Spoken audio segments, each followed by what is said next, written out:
حضرت عائشہ رضی اللہ عنہ کے حالات۔ حضرت عائشہ رضی اللہ عنہ سے بنکاح مکہ مکرمہ میں ہجرت سے پہلے شوال 10 میں ہوا، جس وقت کہ ان کی عمر 6 سال کی تھی۔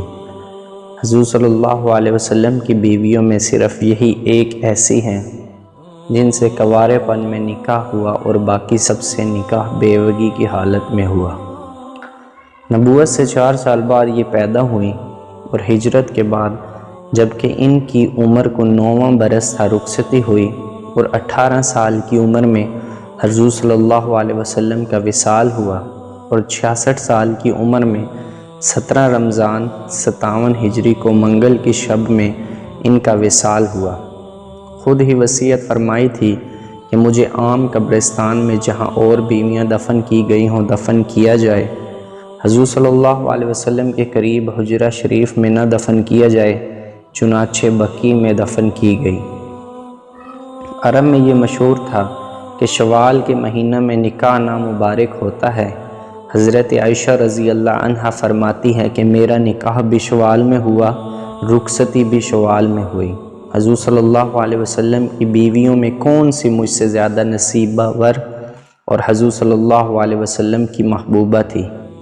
حضرت ختیجہ رضی اللہ عنہ کے انتقال کے بعد خولہ حکیم رضی اللہ عنہ کی بیٹی حضور صلی اللہ علیہ وسلم کی خدمت میں حاضر ہوئی اور عرض کیا، یا رسول اللہ، آپ نکاح نہیں کرتے؟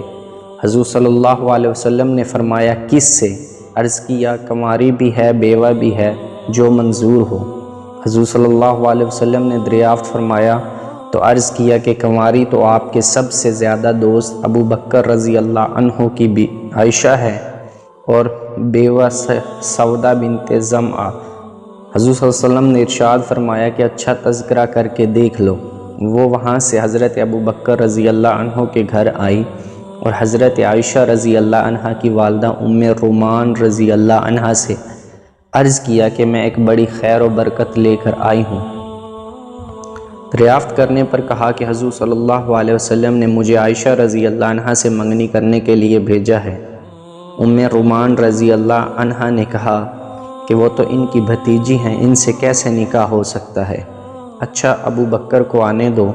حضرت ابو بکر رضی اللہ عنہ اس وقت گھر پر موجود نہ تھے۔ ان کے تشریف لانے پر ان سے بھی یہی ذکر کیا، انہوں نے بھی یہی جواب دیا، تو وہ حضور صلی اللہ علیہ وسلم کی بھتیجی ہیں، حضور صلی اللہ علیہ وسلم سے کیسے نکاح ہو سکتا ہے؟ خولہ رضی اللہ عنہ نے جا کر حضور صلی اللہ علیہ وسلم سے عرض کیا۔ حضور صلی اللہ علیہ وسلم نے ارشاد فرمایا کہ وہ میرے اسلامی بھائی ہیں، ان کی لڑکی سے میرا نکاح جائز ہے۔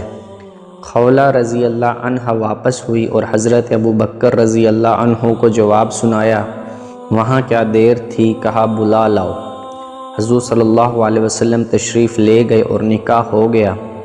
ہجرت کے بعد چند مہینے گزر جانے پر حضرت ابو بکر صدیق رضی اللہ عنہ نے دریافت کیا کہ آپ صلی اللہ علیہ وسلم اپنی بیوی عائشہ کو کیوں نہیں بلا لیتے؟ حضور اقدس صلی اللہ علیہ وسلم نے سامان مہیا نہ ہونے کا عذر فرمایا۔ حضرت ابو بکر صدیق رضی اللہ عنہ نے نذرانہ پیش کیا، جس سے تیاری ہوئی، اور شوال 1 یا 2 ہجری میں چاشت کے وقت حضرت ابو بکر صدیق رضی اللہ عنہ ہی کے دولت کدے پر بنا یعنی رخصتی ہوئی۔ یہ 3 نکاح حضور صلی اللہ علیہ وسلم کے ہجرت سے پہلے ہوئے۔ اس کے بعد جتنے نکاح ہوئے وہ ہجرت کے بعد ہوئے۔ حضرت عائشہ رضی اللہ عنہ کے بعد حضرت عمر رضی اللہ عنہ کی صاحبزادی حضرت حفصہ سے نکاح ہوا۔